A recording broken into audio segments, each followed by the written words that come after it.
তিনটা খরচ শুনে ফেলালাম, একটা খরচ শুনে আরাম, আল্লাহ দুজন ছাড়া কিচ্ছু দেবে না।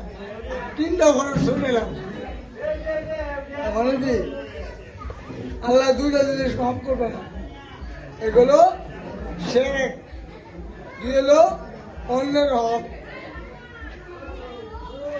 অন্যের হক আল্লাহ মাফ করবে না, কখনো না।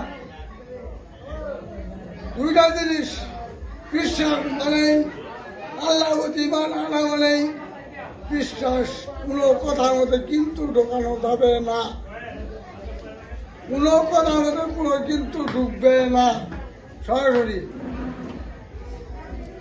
আমি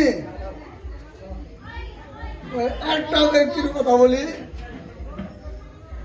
এই 9 মাসের মধ্যে এমন